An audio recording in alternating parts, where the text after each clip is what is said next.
Good morning, everyone. Welcome to the Euro Trade.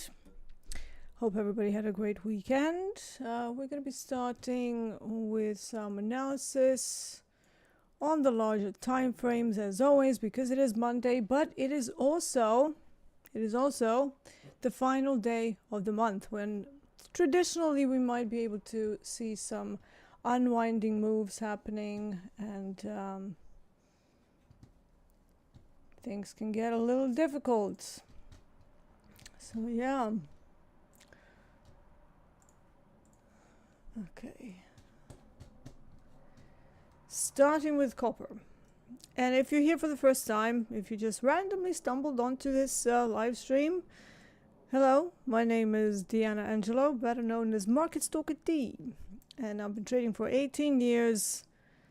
13 years out of that, I've been trading as a prop trader, mainly commodities. So you will see me trade things like the energy markets, natural gas, crude oil, RBOB, but also some precious metals such as copper, platinum, sometimes gold, but we'll see. I'm going to start with copper though. So I've got a daily chart over here. So let's see what is happening. Actually, you know what? Let's start with a supermassive time frame weekly chart.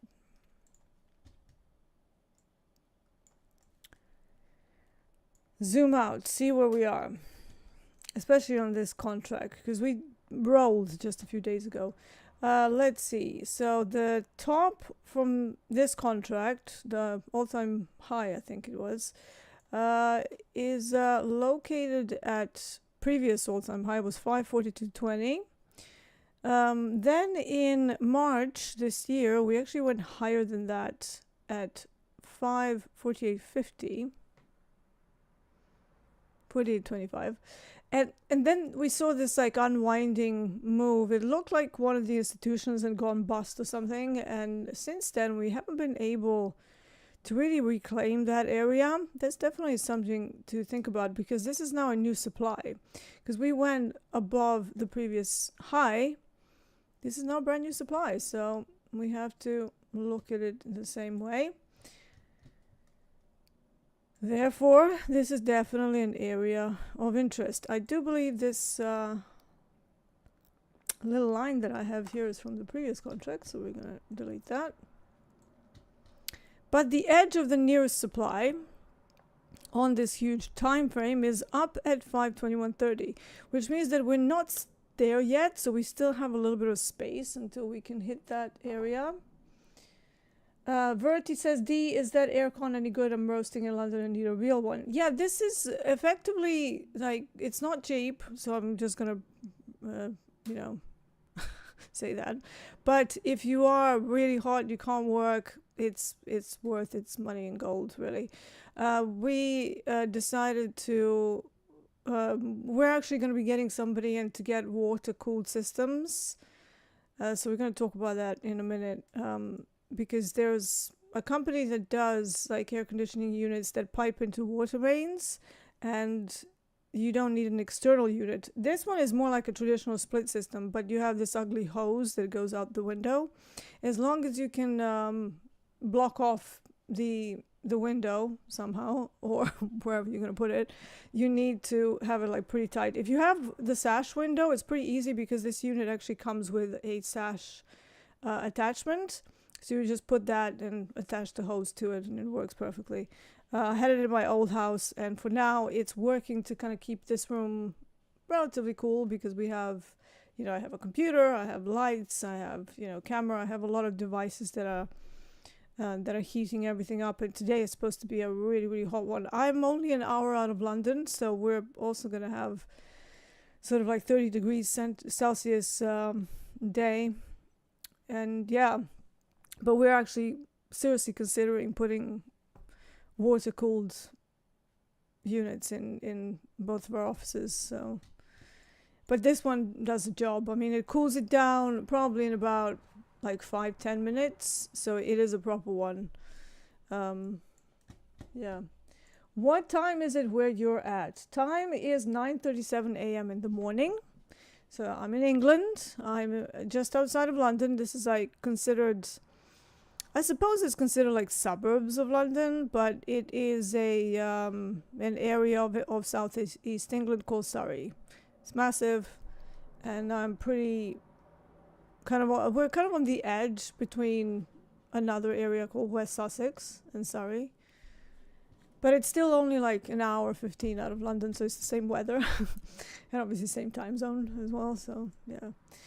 Anyways, yeah, so we're not quite there at the supply on copper, so there is a little bit of room up from this massive time frame. Since we are in the last day of the month, I will be a little more careful, because if this thing starts just rolling over or going into a single direction day, which is also possibility whether up or down, it doesn't matter, but if it kicks off into like a huge trend, I'm going to be very careful. And even though those days kind of tend to feel like they will bring you a lot of opportunities, in reality they're pretty difficult to get in on, because it's very difficult to limit risk. And traditionally, whilst I have made money on them, but I just struggle so much, and I find them very difficult, especially if it's like a slow grind in one direction rather than just like smashing it. Yeah, so to me, they tend to be very challenging. I kind of almost do better with, break out to one side and then just leave it while it's doing the reversal. Or if I've missed the initial breakout, then I will fish for a reversal. I tend to do much better with those days. So that's something to take note of. Know yourself. It won't be the same for everybody. But that's what I struggle with. So take that as you will. 4-hour chart. We are kind of consolidating. Doesn't have to mean that much, because we're coming off of a weekend, I suppose. And yeah, they did nothing. Also, this week is 4th of July, clearly. So we are going to have a big holiday, obviously, with our American friends. And I don't know what they're planning on Thursday. I think Thursday is a half day as well. So we'll see. I need to have a look at the schedule because I haven't done that. But usually they have a half day. Anyways, if anybody knows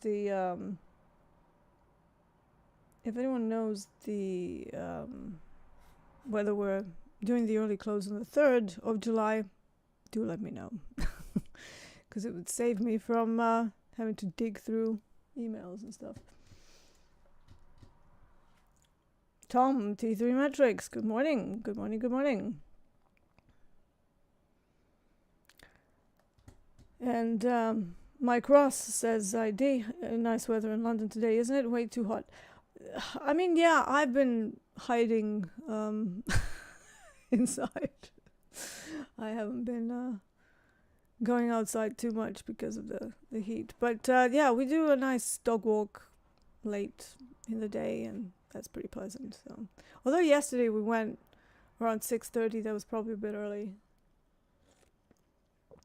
I think today we're gonna be just staying indoors because it's way too hot to take the dogs out. They have a little paddling pool outside, so if they get a little bit hot, they can go and cool themselves off, and they all love splashing around. It's actually quite funny. It's shaped as a shark, so it looks like they're going into a big shark's mouth. And they all love it, so they just go in there, splashy, and then they come back. So we'll survive. I will survive. Yeah, so 4-hour chart, a bit consolidating, nothing much to see there. Let's drop into the intraday levels. Let's see what the profiles are saying. We're opening slightly above value. Okay. Let me just get my bearings here. This is London specific value, which kind of had a pretty big day on Friday, didn't it? I did pretty well on Friday. I think I ended up like 1.4, 1.5k up. It wasn't just copper. I did trade a couple of other things. I think I was on natural gas and a bit of platinum. So yeah. But value high from London, 510.25.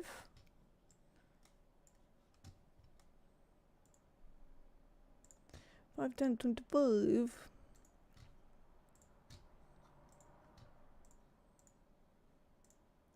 Let's move that to this color.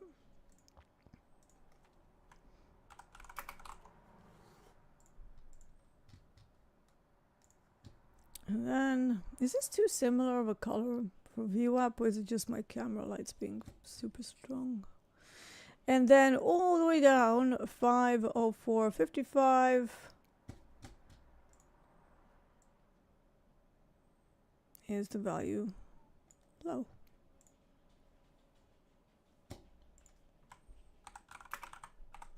Now, I just want to see also where the COMEX value is located. Oh, okay, that's a bit higher. So COMEX value, if you are not going to get involved for London, we're actually already inside it. So 512.60 is the COMEX value high, and then 505.35 is COMEX value low, so a little bit higher. Yeah, overlapping days, 2 days of overlapping values on Thursdays and Friday, on a Thursday and Friday. But for now, we could have a possibility of a potential value acceptance. One thing I don't like is that we do have a put support level at 508.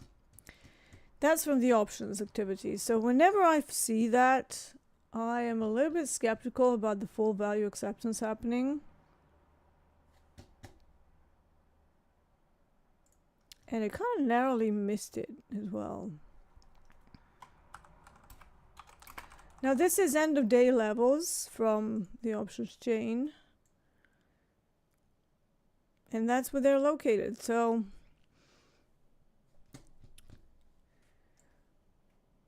the gamma wall is nowhere near. It's all the way up at 524. I'm not even sure that's within the day's range today, but let's see. Yeah, that's maybe for later on. Let's just do the quantitative extreme. So ADR high is located at 517.90.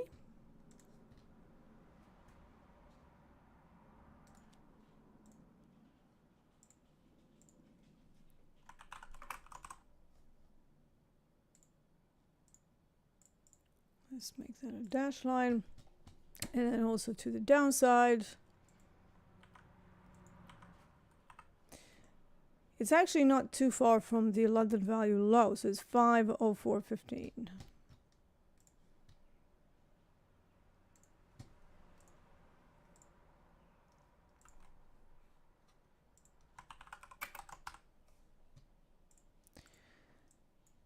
Right, we can now formulate some hypos. So we can say that maybe if we touch the put support, which is very likely, that's like a high probability event. Right now we didn't do that.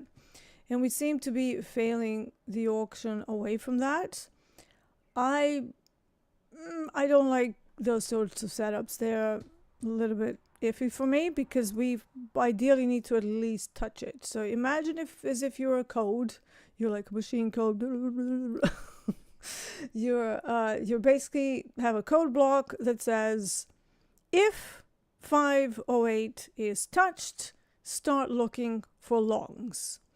But how most of the traders who are struggling are operating, they're like, it sort of kind of got there, it's good enough, let's go. And then they get stopped out once, then they go, well, now I'm angry, so now I'm going to try again. Then they get stopped out again. Then they go, well, that didn't work, let me just try and short towards the put support. So that doesn't work either because they get stuck in low probability areas. And by the time that the price actually gets to their level and then nicely creates a, 3-bar reversal or a 2-bar reversal or, consolidation with a engulfing finisher, they have, they don't have enough equity left on the day. So, yeah. And that's why I don't like these sorts of setups, because we never touched the actual level. Without the level being touched, there is no trade, because if you were a machine code, it would not even trigger the next block, because the first condition hasn't been satisfied. Touch 508, right? So for me, this is now an iffy setup, and I need to wait and not do much. But yeah, the first hypothesis would be that we at least touch 508 and then go long. Alternatively, to maybe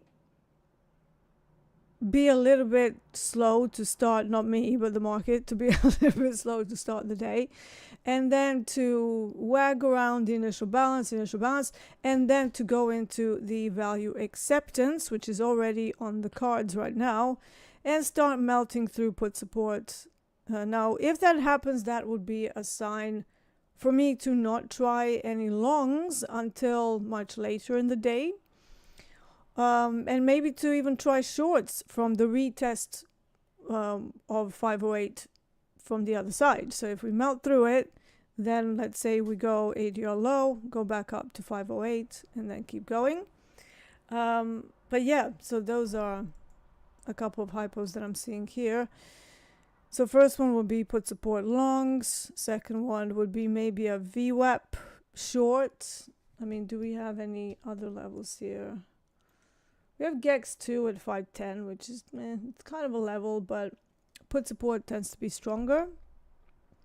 So I don't know. The only thing that I'm seeing here is maybe a little scalp from VWAP down to put support. But yeah.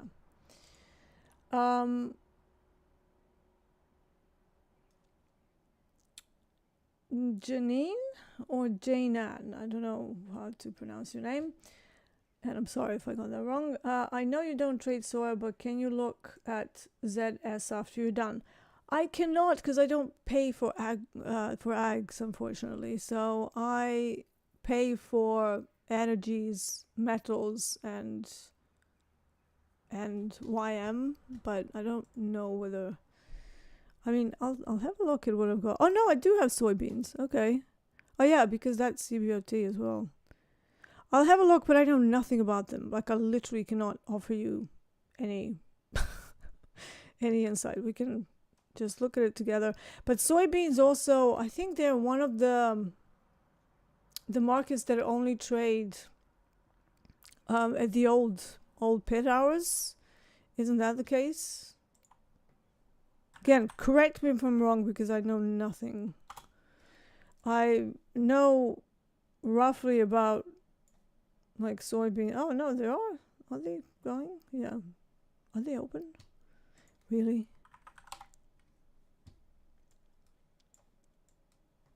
They might be open.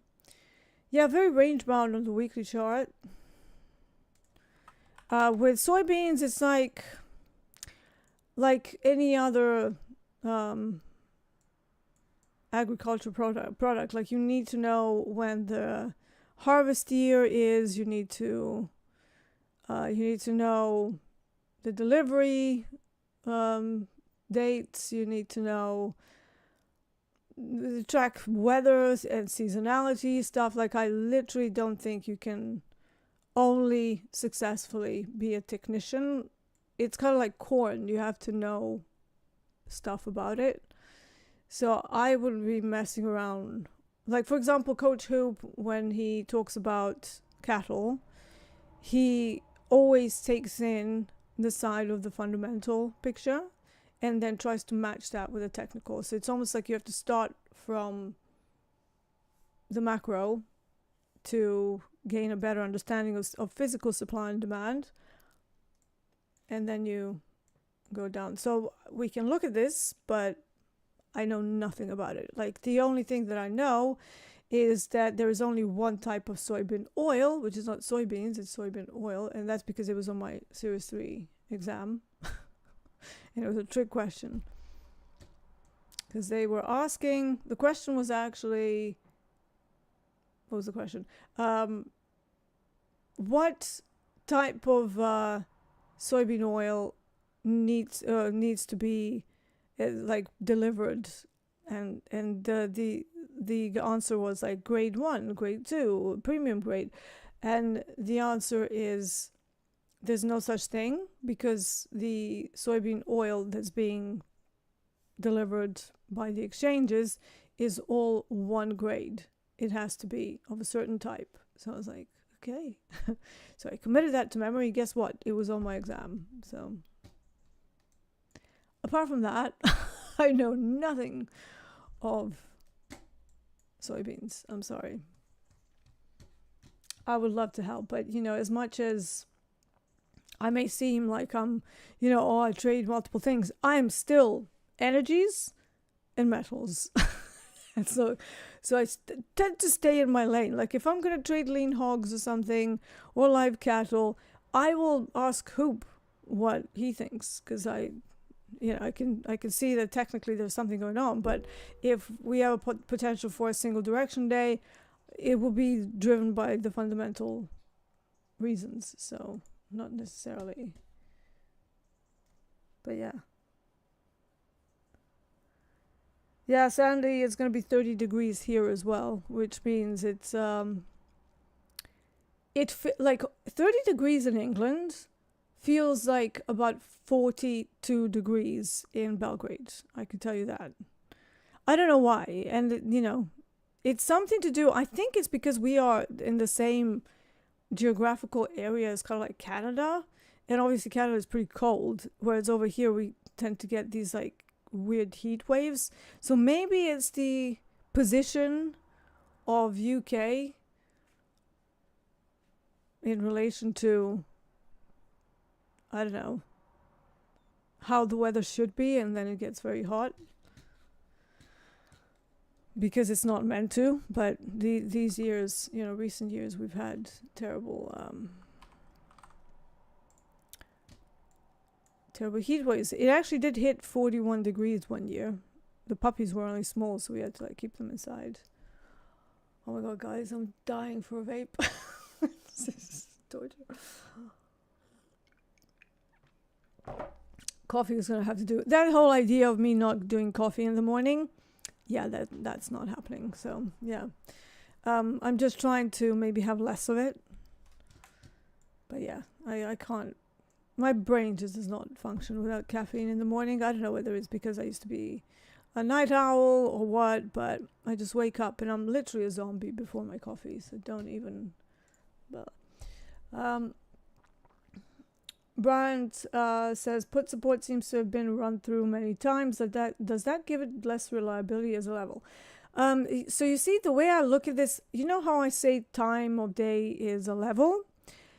In what's effectively an out-of-hours session for this market, for copper, I'm back to looking at copper, it really doesn't matter what the overnight does, because usually the guys who are looking at, and girls who are looking at the options activity, they are kind of most active during COMEX. So if something gets run through many times in Asia, I would not heed much pay much attention to that. But frequently, if put support gets run through in London, it will get retested as a strong level during COMEX. Does that make sense? Because it's the players from the main session that are actually causing it to do whatever it's doing. And the commercial hedgers, producers and users of copper, they will be trading on COMEX. They likely won't be trading it during London. And if they do, it's usually like some sort of unwinding of positions. So yeah, active trading hours versus inactive trading hours. And even though copper moves decently well for London, like I think it was one of the metals that were traded that probably is still traded at the LME, London Metal Exchange. but the way London Metal Exchange is, it's very odd. It like they trade each metal in 5-minute increments, and only for the 10 minutes at the end of each session, whether it's morning or evening or afternoon, they trade all of the metals in those last 10 minutes. That's called curb trading. I've spoke about this before, and the reason for curb trading is because back in the day before the exchanges, they used to do their bidding at the pubs, and they used to get a little bit rowdy, all the traders. So they used to be kicked out of the pub for being too loud, and then they would continue their shouting and bidding and all of that on the curb.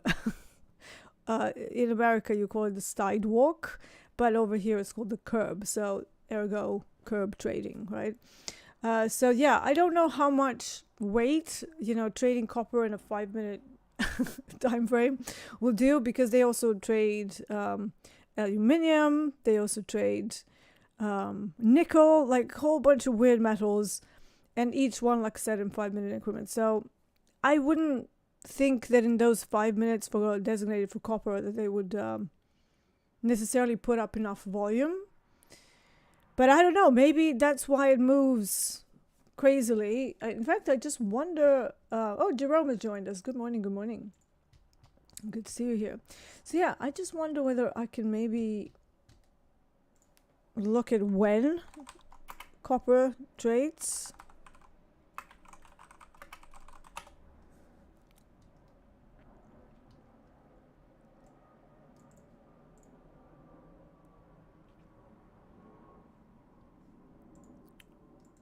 Okay, so does the London... Hold on, I thought they closed the LME outcry. What's happening? Let's see. Maybe not. They keep like closing it, then reopening it, then closing it, then reopening it. It's like, make up your mind, man. But is ring trading still in?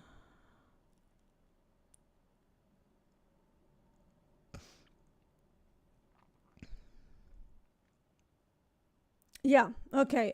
Okay, this with yeah. So this makes sense. Here's the thing, guys. Something to note. Ring session means kind of like the open outcry session in the States. So you know how I say that for me, copper is most successful after my 11 o'clock?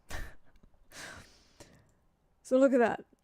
When does trading on the ring begin? They don't start at 8.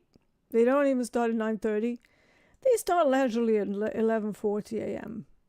So me saying that I don't like trading copper before that time, that corresponds with the movement that I'm seeing. So it's like before then it's all like pulling teeth and pulling blood out of a stone, and then suddenly 11 o'clock, 11:30, it really starts moving. And I was like, maybe it's just me, maybe I can't read it. No, it's the fact that the biggest metal exchange starts actually trading at 11:40.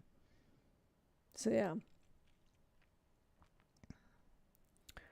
But there is curb trading at the end of each of those, and I think it's like every couple of hours. So I think it's 1:40 p.m. my time. That's 10 minutes of ring, or is it one? Maybe it's 1:20. I don't know. I forgot. I admit, I forgot. So let's see, curb trading.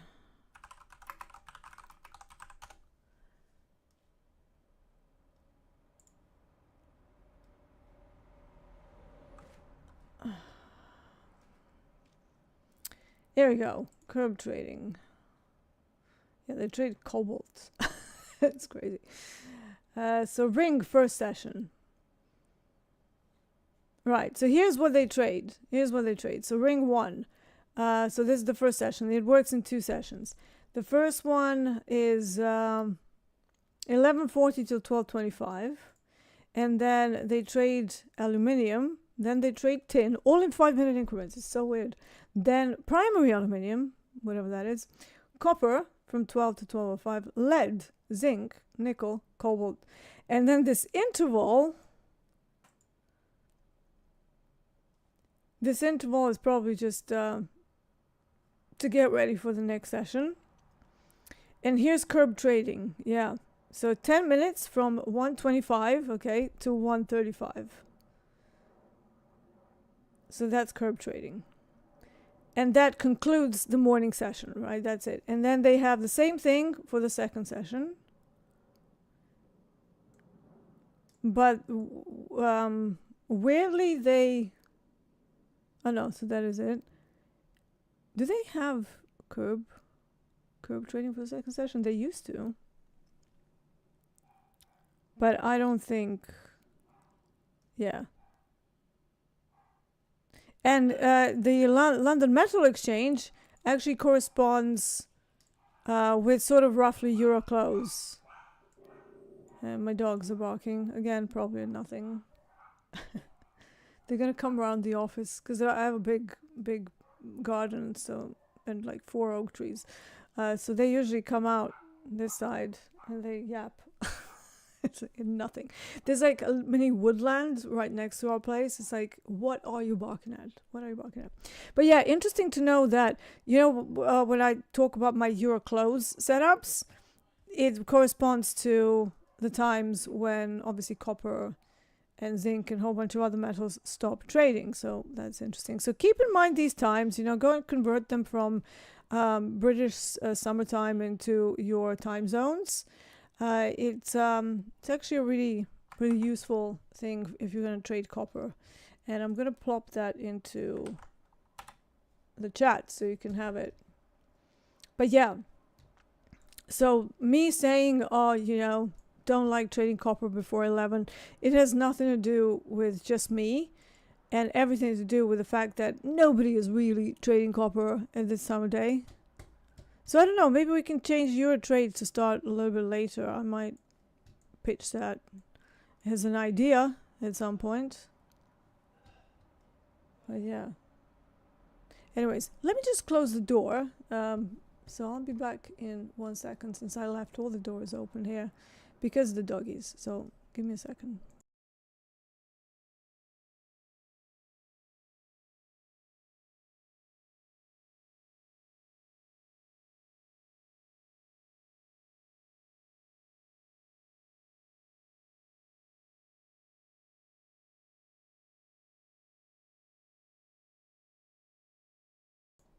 Alright, all good.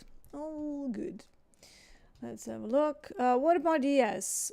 Diego wants to know. Well, interestingly, I don't pay for ES, so I don't pay for CME, but I do pay for YM because I prefer how YM moves.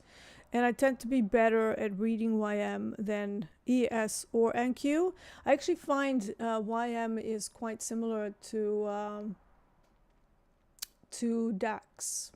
And, you know, DAX would be my primary product for this time of day from sort of 9:30 till 11, maybe even until 1 p.m. And, you know, then I would have 2 things to trade. I would have DAX in the very morning session, and then maybe after we've done 1 DAX trade, we could go on to trade copper for, you know, the second part of it. But we don't have DAX yet, so hopefully we'll get it at some point. I mean, I'm kind of hoping once the next stage of Topstep comes that they're gonna have to have other worldly exchanges, so we'll see. Because, you know, MP has been throwing out ideas of running a brokerage, so that's, you know, that's gonna come very soon, and it's pretty cool. So yes, ma'am, please analyze gold. Vinay, please don't call me ma'am. I feel like 100 years old, and I'm already quite old, so that ain't helping. Don't call me ma'am, just call me D. Ma'am is my mom, okay? And she's like 78. So let's have a look at gold. Gold, oh god, gold is in a bit of trouble. Trouble. Still a range on the weekly, I would say, but let's... Oops, did I just delete visible volume profile? I did, didn't I? Oh no. Okay. Here we go. What do we have? We have a range. How does Andre say it when he's impersonating Mo because he likes how Mo says ranges. A range. You have a range on the weekly chart. And actually, my Eastern Europeans and Serbians would probably say something similar. A range. We have a... No, we would probably still try and say W. So we have a range. We have a range. It's okay, I'm Eastern European. I'm Serbian, so I can do that. Most people who I know, they sound a lot harsher than I do. So yeah, yeah. So look at this on the weekly. So I would say we're still in that, the range of 31.53.4 and 35.42. 48 or something, yeah, 35.40.8 is the very top. Still a range. This is kind of in the middle. But if we have a look at the volume profile, you have this big belly in the middle, and then you have these thinner volume areas starting from like 32.68, let's say 32.70, all the way down to the low, and then bit patchy, and then nothing until volume point of control.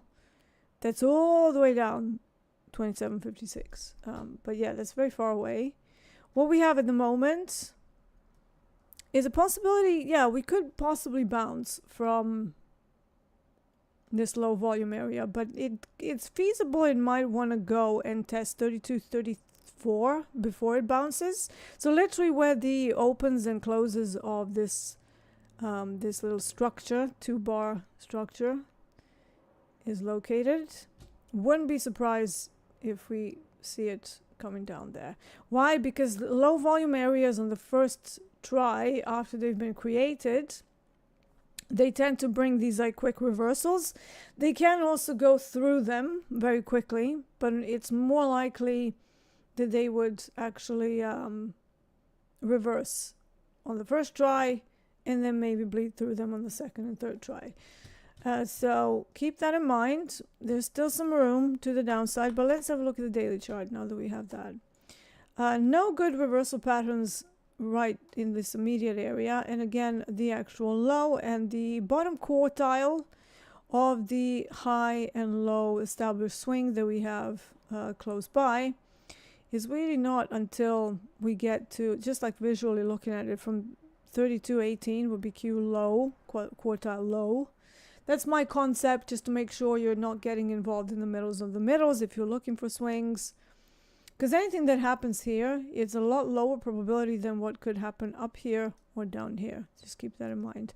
And yes, I know it's a daily chart, but this sort of analysis will kind of keep you out of trouble and will give you more of an idea of when to look for more range-bound markets and when to look for more trending moves. So let me just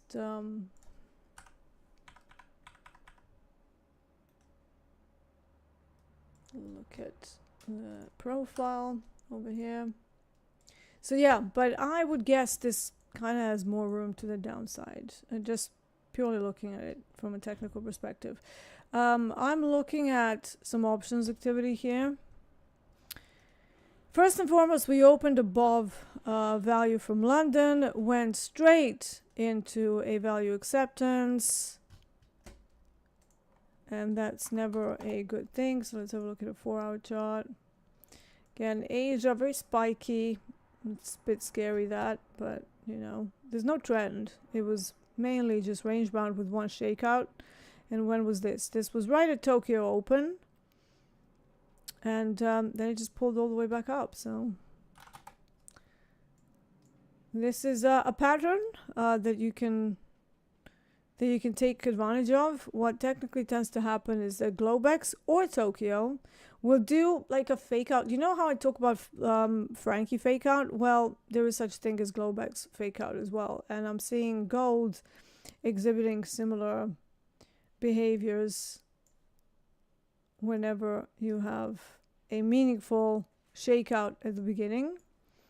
So they tried to go down, promptly reversed it, and then Tokyo just slowly pushed it back up. But this looks very quiet to me. This looks like out of our session. So maybe Maybe Asia is on a bit of a hiatus. And right now, we're heading towards VWAP and this VPOC volume point of control at 3287. The fact that we have extended the initial bounce downside, rotated through the entirety of the value area from London, that gives it a short bias. But be careful, because we do have COMEX value at 3290. If this carries on falling and we open sub that level, we open COMEX sub 3290, that would mean we're inside value and range rules apply, like Hogue always tells you, right? He always says, if we open inside the balance from yesterday, then look for the opportunities to come in later in the day. When it comes to the options activity, we do have a pretty massive area at 3295, so we just went through it. So let me put a marker for you guys and girls. And I always like to make them into a solid line because I want to be super aware of them. So this was call resistance and a gamma wall. Now usually when gamma walls get slightly smashed and then the more active session has enough juice to actually bleed through them, but I would just argue that this is a test of the gamma wall and then a reversal with a bit of an overshoot. I would say that if we manage to stay below 3295, this is definitely short. Obviously we have Globex, VWAP and VPOC to battle through, so if you don't manage to catch it around 3295 or you're not already short, be careful of VWAP because it usually gives a bit of a bounce. But the stronger of the two levels would be this gamma wall. So if we stay below 3295, I would expect to see some more shorts. Definitely. So yeah, and then on the stronger levels from the options, they are located at 3280. And then also a put support from the 0DT is at 3275. Those two would be kind of more targets or potential areas to look for a reclaim and then a reversal. But gold loves to overshoot levels. Loves it. So it will usually overshoot it by quite a bit and then kind of crawl back through it at the meaningful points of time, which for gold will be anything post 3 p.m. my time, post 9 a.m. Central, all the way into the run-up and including the Euro close. And then usually you get like reversals for those like 90 minutes. And if you don't, you can speculate that it's a single direction day. If it bleeds through the put support, then gold is in trouble. Then we have something else happening here, because the strong levels where interest was from the options activities cannot hold the price down, and that's a problem generally. And DB has a great question. What's your current view on natural gas? I haven't looked at natural gas yet, so we can do that together now. And in fact, you know, Mondays, this is what I prefer to do rather than, you know, get up all sleepy and then just go, oh, let's trade, oh, let's look for trades. I kind of like to do a proper in-depth analysis and then almost like talk through it. And I've started doing my Tuesday live streams. I'm still considering the time of that because I used to run them from 3 p.m. but then I don't generally get many setups until 4 p.m. So I'm kind of considering streaming from 4 to 5, then having a break before lunchbox trading tomorrow. But we'll see. We'll see. I will do a live stream on my own channel tomorrow.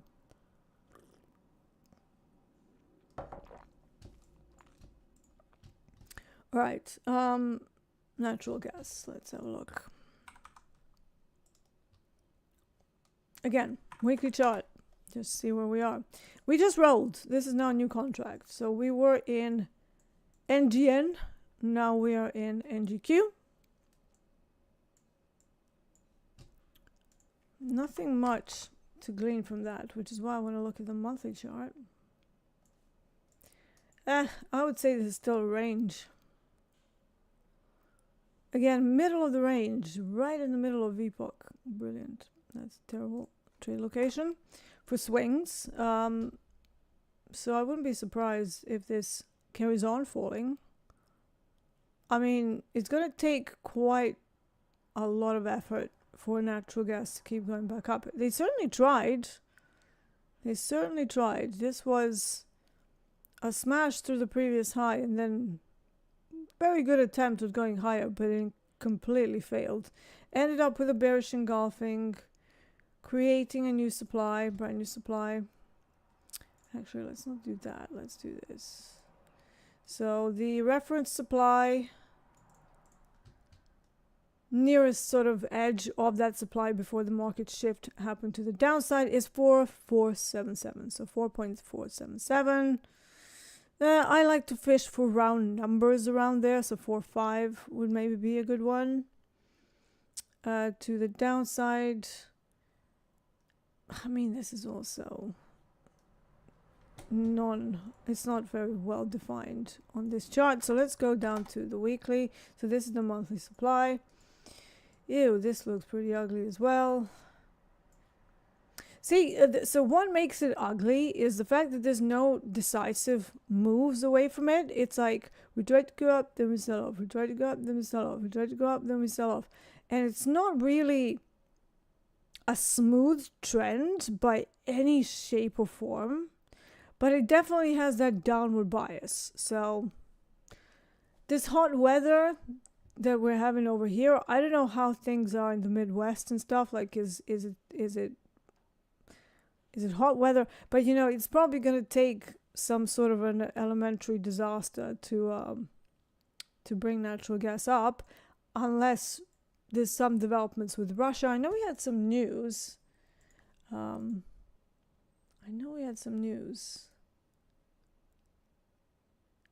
Kasoon says gold 30-minute reversal with confirmation of 3 candles. I'm not interested in gold today, personally, because I think it's a very range bound market right now with very big ranged 30-minute candles. So, and I want to kind of stick to larger micros and or minis with where I am with my live. So, but gold, I would have to go back to micros because of the size of it. And then, I don't know, gold is currently, I know Hogue loves it right now.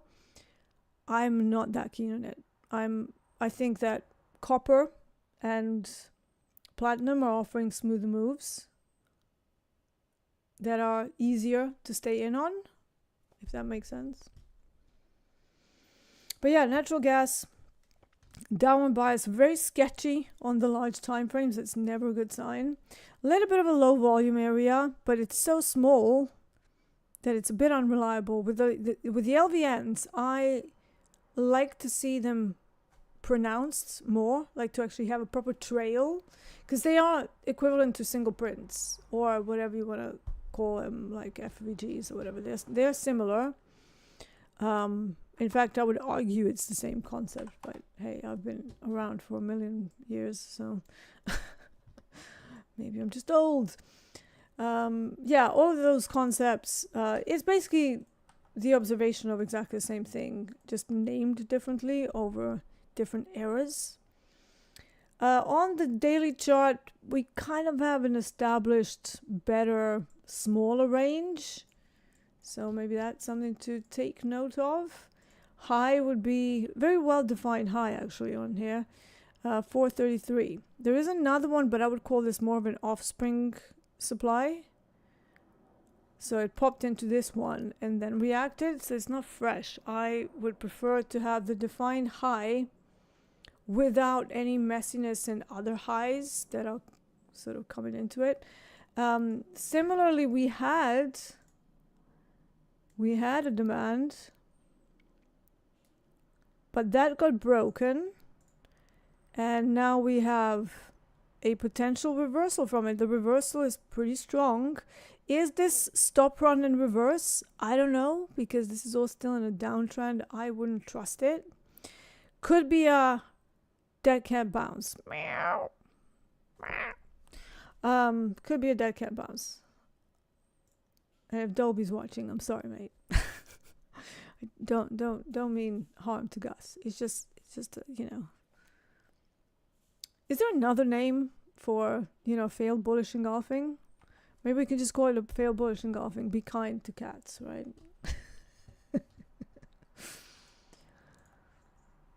Don't want to harm kitties. No. I like all animals. I'm a huge supporter of animals. Yeah. So let's see what options we have in natural gas. Can you go through RTY? Do I have RTY? I don't have RTY. I'm sorry, I don't pay for it. That's probably part of CME, isn't it? I can go through YM. That's the thing on my live. So remember, all of us in the live, we have to pay for our data. So if I was going to pay for everything, that would probably end up costing me like close to $1,000 a month.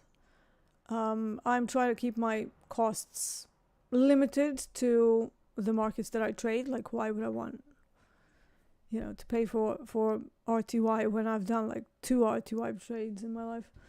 And, you know, if I happen to have it as a part of the package, but I don't. I'm not an equities trader, you know, apart from DAX, you know, which is a European market. It's quite different.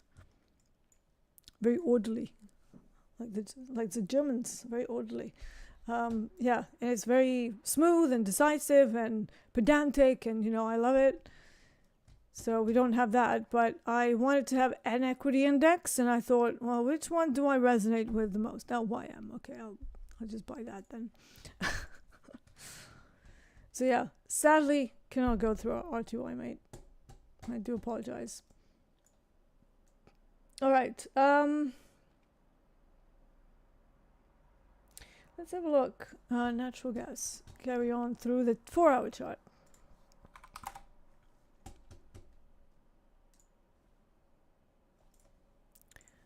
Just gonna focus in on the profiles on my other platform so we can see what's going on. All right, value area from London, located at 362.7.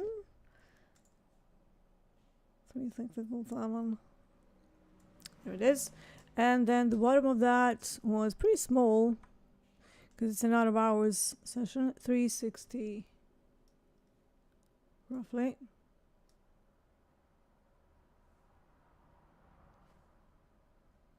Yeah, so that's pretty small. It's tiny. Oh, come on. Of course, there's a 4-hour chart. Get off the 4-hour chart, D.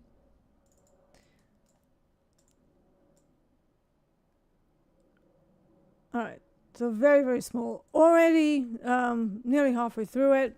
Let me have a look at the NYMEX value, because that is the big boy.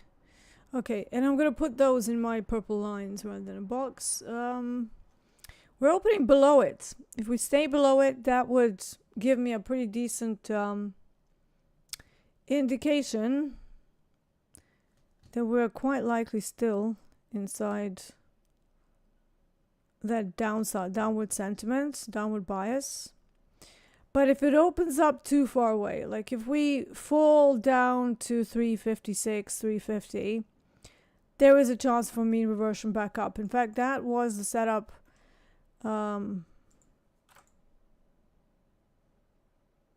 on late post NY cut, bizarrely, Thursday. So it opened sort of near the value low, and then it carried on falling by 4.5%.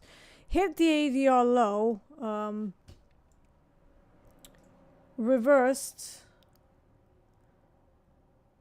overshot, reclaimed it, consolidated, and then I think we had some news from 6 p.m. my time, and then it just went into a nice auction fade, like perfect auction fade there for that time of the day. So if something similar happens, then I would be long, but until we fall quite significantly away, your orientation point is the London value area low at 366.8.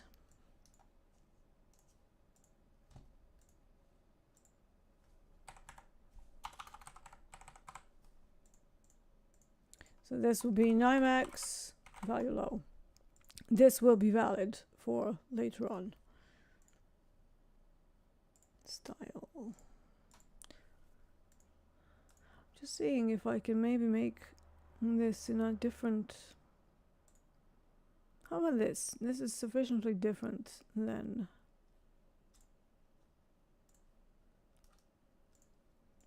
the other Globex VY, because sometimes with the bright lights I'm like, where's my value? I cannot see it. And then value high is 373.6.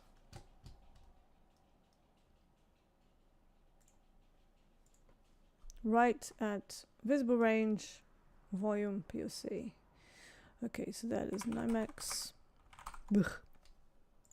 NYMEX. Quantitative extremes. Okay.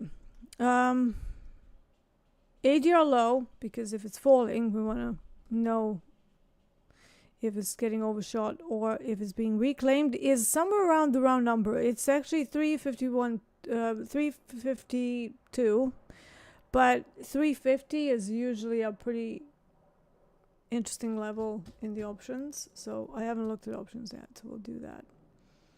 But yeah, so 352.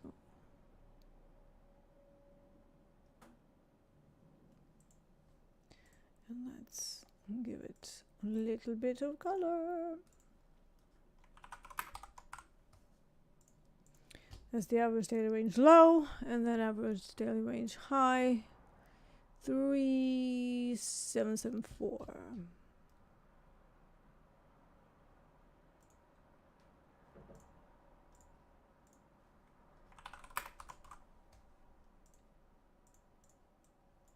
There it is. Okay. So if we get down to all the way down to ADR low, be careful, because then we could be in a situation where it just carries on falling, but it very frequently likes to overshoot and then reclaim. So I would say once it hits ADR low or ADR high, or any one of these lines that I have on here, be patient. Give it like 10 to 15 minutes after it hits the level to actually show you what they want to do with it. Natural gas is one of those markets where if it's moving, it's gonna move. Okay, if you just get stuck in a quiet day, it's a quiet day. Don't worry about it and just give up, you know, take it on the chin and walk away. But if it's truly going to move, you need to give it time to see whether we've definitely overshot and we're sustaining below it. That's a unidirectional day, or whether we just overshot, kind of like NQ does, but then it reclaims it in the next sort of 10-15 minutes. That would be a sign for mean reversion to be happening. Right now I don't see any setups here. The options levels have 360 as the sort of the projected minimum range, and that's also where GEX1 is located. But be careful with natural gas, because it does like to overshoot these levels, then reclaim them. So it's not like copper where it kind of comes up to just one tick or a couple of ticks to the core resistance or GEX1, and then it bleeds away from it. No, natural gas will overshoot it, and then over the course of the 10-15 minutes it might reclaim the level. So yeah, different behaviors, different products, but these are your levels. So 360 is GEX1. No other strong levels, so this also weakens this whole outlook. So this is GEX1 and also projected 1 day minimum volatility range. It's like expected volatility. It's similar to my quantitative extremes, but they're basically taken from the options volatility.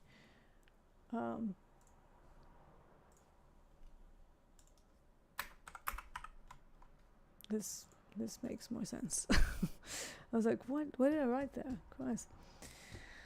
Right. Then we have HVL up higher. So 365. GEX3, GEX2 kind of dotted from 370 and 375. And put support at 325. So that might be, if it really starts to roll over. Sometimes this product goes a bit nuts and falls a million ticks on the day.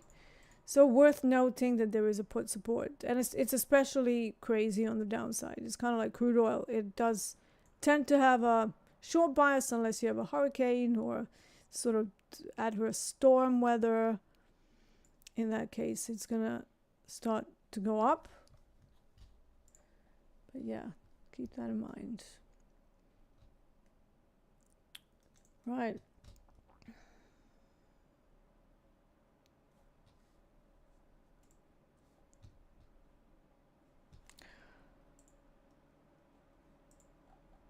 Okay, are we still live? I'm just had a little bit of a blip on.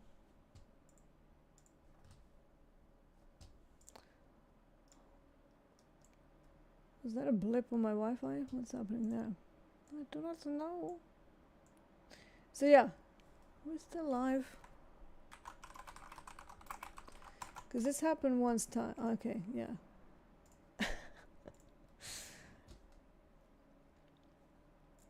Bruno says yes. Alright, I don't know what that blip was, so that was a bit weird. Okay, so let's go back to copper, because that is going to be the first thing that I'm going to be looking at. Right now it's very quiet, so I ain't trading it. Now let's just save all of that. And save all of that.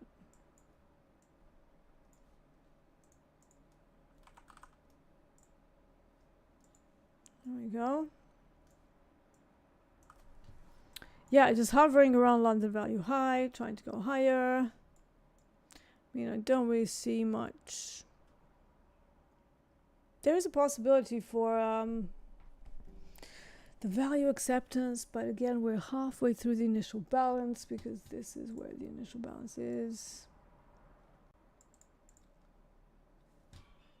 It's just not enough juice in either one of these.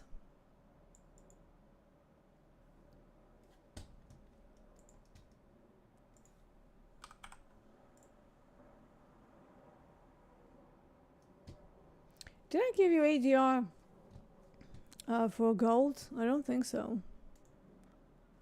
Forgot to do that, didn't I? So let's give you those. ADR low 32.61.2.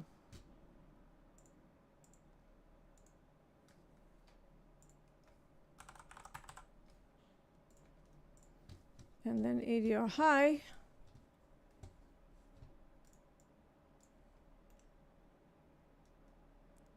33.16.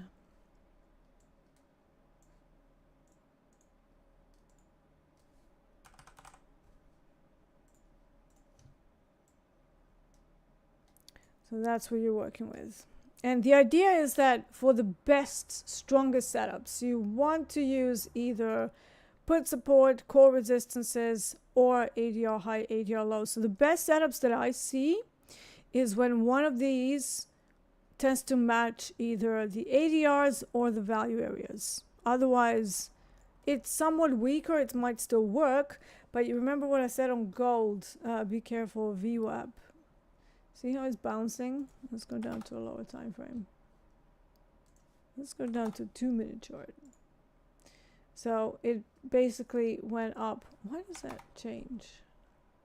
So it touched VWAP and they immediately went higher. Doesn't mean that it's going to stay long, but for now they're certainly making things a little difficult.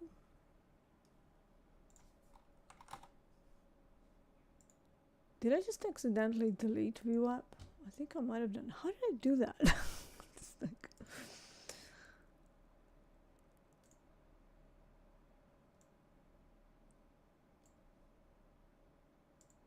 yeah, so now I have to change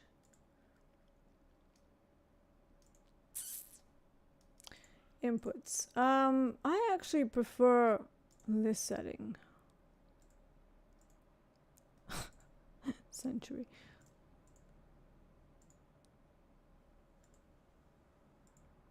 Okay. Let's make it a bit thicker. There we go. So that's my VWAP setting. I know somebody asked me the other day, what's your VWAP setting? So the default VWAP, they plop it on to the HLC3. I like the open, high, low, close, and then the average of those. I just found that it's a little more accurate.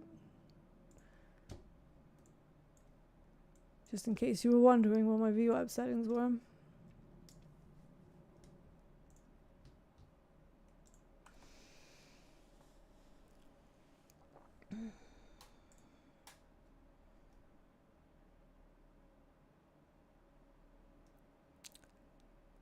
I see my my sister working hard on audience interaction. That's good.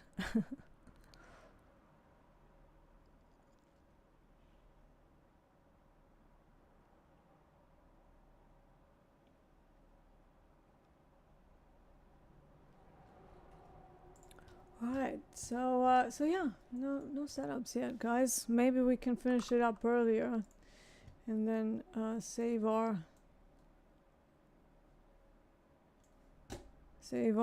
mental capital for the Nightmare session, because right now I would say London has started off pretty lackluster. Natural gas is sort of making a bit of a move, but again, I don't trade natural gas for this time of the day. Copper completely flat. Gold again doing these weird bounces. Obviously it's VWAP, but it's still doing a bounce. Let's have a look at platinum actually. Platinum is also very quiet at the moment, but it might liven up because Asia was actually pretty good on platinum. That was very smooth. This was very smooth. And on the weekly chart, definitely unglued itself from whatever it was trying to do before. Yeah, we went above the high. Went above the high. Okay, so if we're not able to get back up to above 1384, we're looking at a stop run in reverse. One massive one, because this is a monthly chart, and we just rolled contracts. So we saw the final day of the previous month contract just go absolutely nuts on platinum.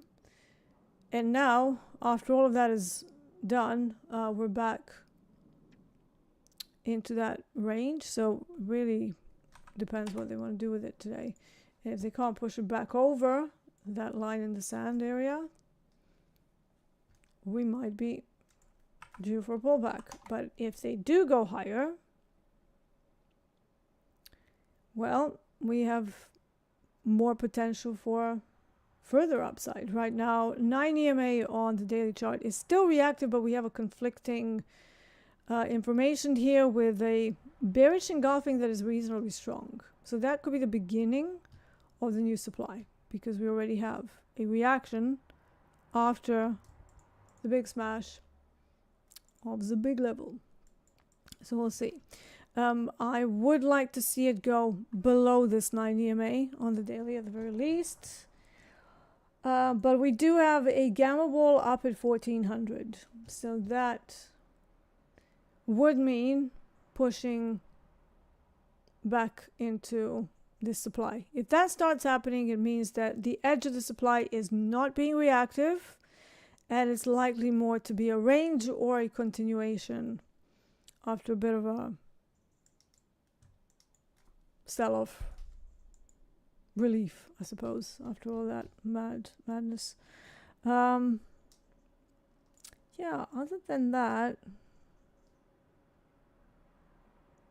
I'm not seeing any super strong levels. Bit of a bunched up area between 1375 and 1350.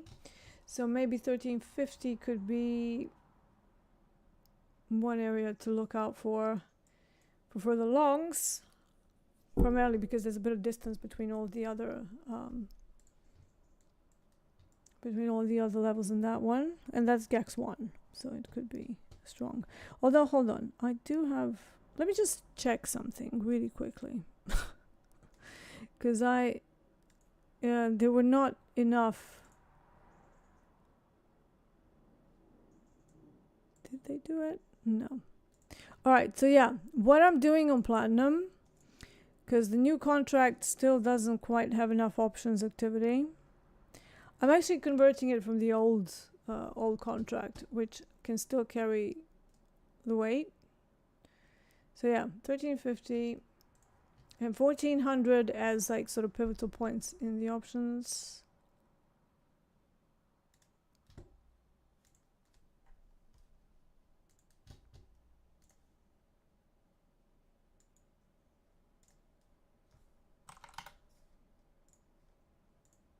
Let's make this really on the money, on the actual prices. Right, let's have a look at the profiles.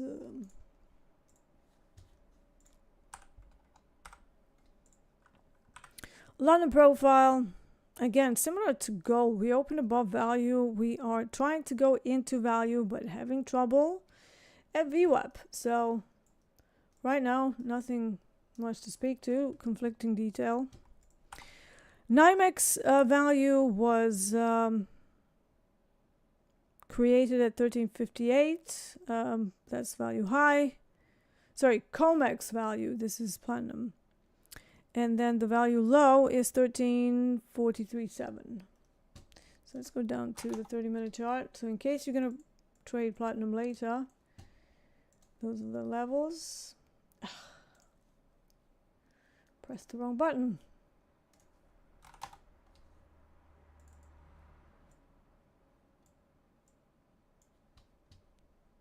Alright, so. And I know some people find all of this very boring, but this is the plan creation, right? It's the most important thing you're gonna do as a trader. And, you know, some people are like, oh, but I don't want to do plans. Well, do you want to make money, or do you want to click buttons for fun, you know?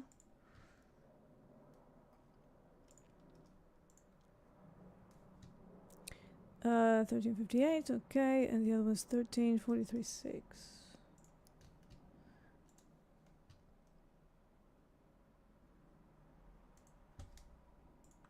Okay.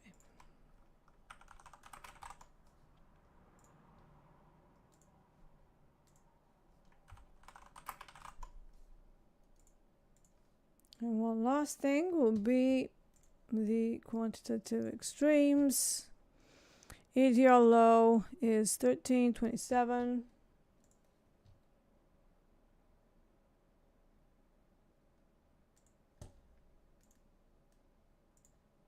It's close enough.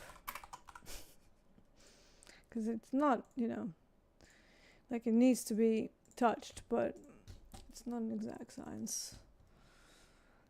Because platinum likes to overshoot these as well. And 1411 for the ADR high, so literally around that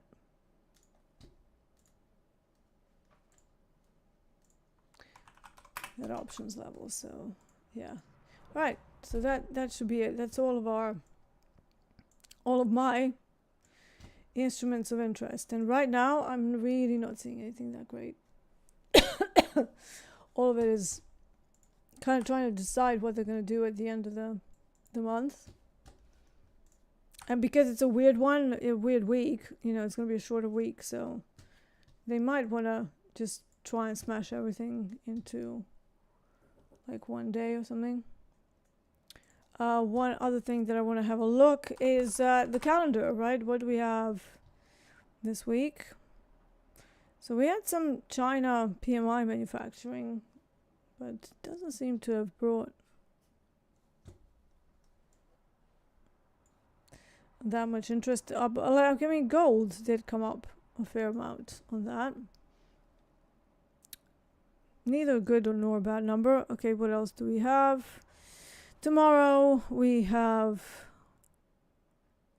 some speeches. We have Lagarde, ECB. Euro PMI. That might be DAX actually, and core CPI as well. Okay, those are big ones for the European markets, and DAX if you trade that. We have JOLTS and ISM manufacturing PMI tomorrow. That's 3 p.m. my time. Okay, that's a big boy. Fed Chair Powell speaks right before then. Daddy Powell. July the 2nd, ADP, non-farm. So since we have 4th of July, when are they going to do the NFP then? Ah, they're doing it. Okay. All right.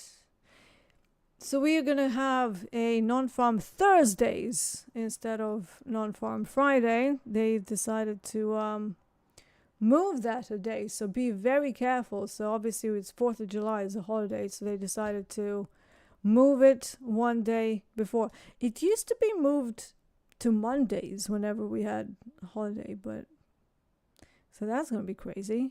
There's going to be a lot of people not prepared for that. It's like, well, NFP Fridays. It's like, no, it's NFP Thursdays. So yeah, everyone, NFP Thursdays. Yeah. At Win67, where can I find the VWAP indicator? Nearly at every single platform, but Topstep has it natively. You just go to indicators and you just go VWAP, and that's it. Ninja has it. Literally every platform out there should have VWAP. We have our own. We have Blocktick VWAP because I wanted to include some other things in it, because most VWAPs do not have volatility bands. So I wanted to have full control of volatility bands. I also wanted to include settlement prices that I can control depending on different things, but that's on a different platform. So we're considering creating some stuff for Topstep though. So we're discussing, because now we can use the API, so you can use whatever language you want to use on the back end and just kind of connect it to the API bridge, and that speaks to us definitely.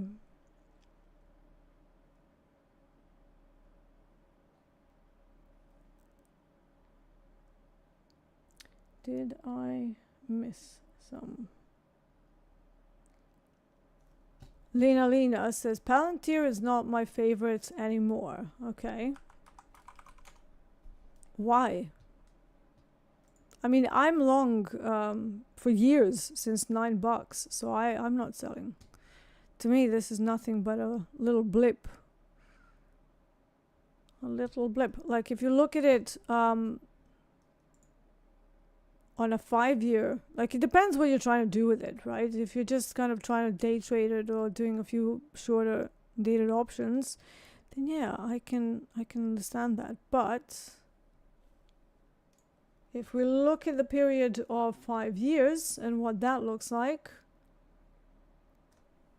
I don't see the problem. 1 year even just looks like a normal pullback for now. And, you know, if anything happens, I am going to, like, this is what I did last time. I just took out some, like, protective puts on just a general index. So, and, you know, I'm not selling this because I got into quite a few trades before, or thinking, oh, they're going to be long term, and then I bailed after about 3 to 5 years. So that, like, I'm in a period where I'm like, okay, I got involved at a really good price, and you know, it's a fair chunk of change, but I'm not going to, like, I'm going to do the Warren Buffett here. Our favorite time frame for long-term investments is forever. So that's, you know, unless I'm getting to like a pension age or something, and I'm kind of hoping I still have at least 20 years before we get there, maybe even 22 by some of the new laws. I think women have to work until 67. So, you know, until I get to that point, I'm not selling this. Like, this is all just blips in the overall movement. And you look at a large enough time frame, any pullbacks that we have are not scary enough. So yeah. So, Lena, what is your number one? You want to share? Not financial advice. We're just talking, right? So, where are your sights set now?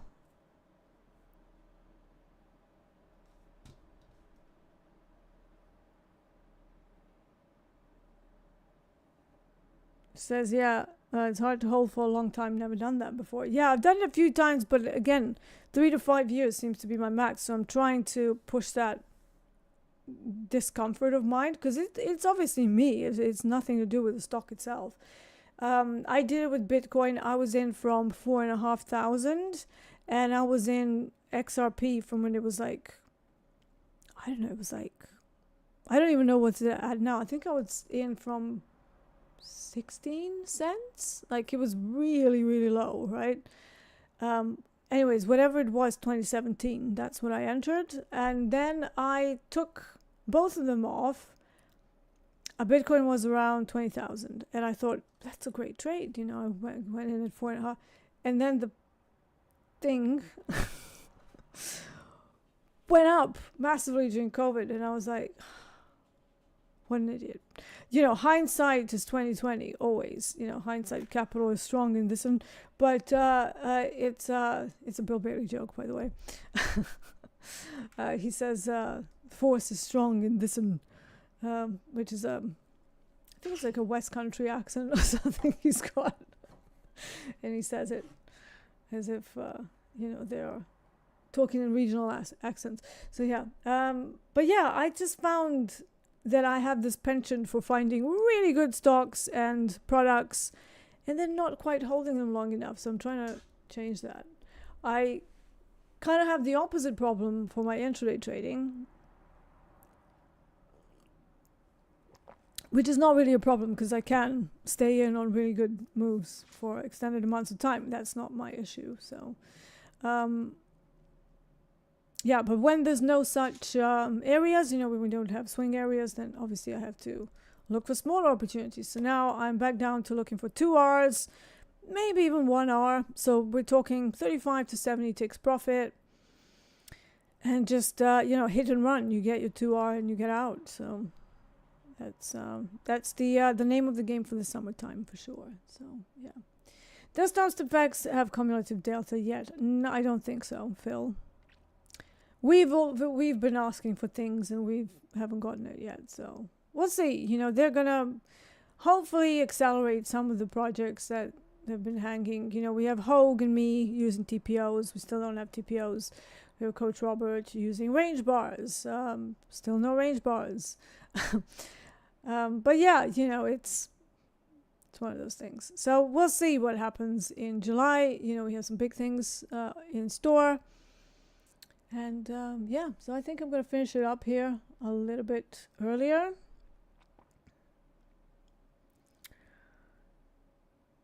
Michael Benny says, I bought BTC a year or 2 before COVID at 4K. I bought 1 coin. Should have bought 10. Hindsight is 2020. Absolutely. That was me. I thought, oh yeah, I caught it at a demand, 2017. Then I held it through a bit of a dip, and then it climbed back up. Went all the way to 20, and I went, yeah, it's a good trade. So yeah, markets can make you feel like a complete muppet because you're like, why did I did not have to do anything. I just needed to sit on my bloody hands and do absolutely nothing. But yeah, let's see what this final day of the month brings. Obviously, we have a weird week. 4th of July, NFP on a Thursday, whatever next. So yeah, it might be an interesting one. It could be a quiet one as well because maybe everybody's waiting for NFP on Thursday, and that means we're gonna have one very dull day. So I'm not itching to trade. In fact, I might just lock up my account until COMEX to kind of minimize the amount of time that I'm exposed to the market, preserve my mental capital, focus on one main session rather than trying to trade through 2 and then being in trades and then holding a trade for 4 hours, then looking for more. You know, it's very labor intensive, isn't it? So yeah, let's just finish it up here with this nice analysis and overview of a whole bunch of products that I trade, and let's see what the day brings, what the bay brings, bay drinks. With that lovely outro. I'm gonna leave you. Yeah, so NFP Thursday, some numbers tomorrow, and on Wednesday. Enjoy the rest of the day. We are going to have some big announcements later on. So yeah, keep your eyes peeled. I'm not gonna give you any more teasers. Some people will love it. Other people will hate it. But it is what it is. So yeah, it's certainly exciting times ahead for Topstep. And onwards and upwards, to infinity and beyond. This has been the Euro Trade. I'm Mark Stoker D, and I will see you again tomorrow. Take care.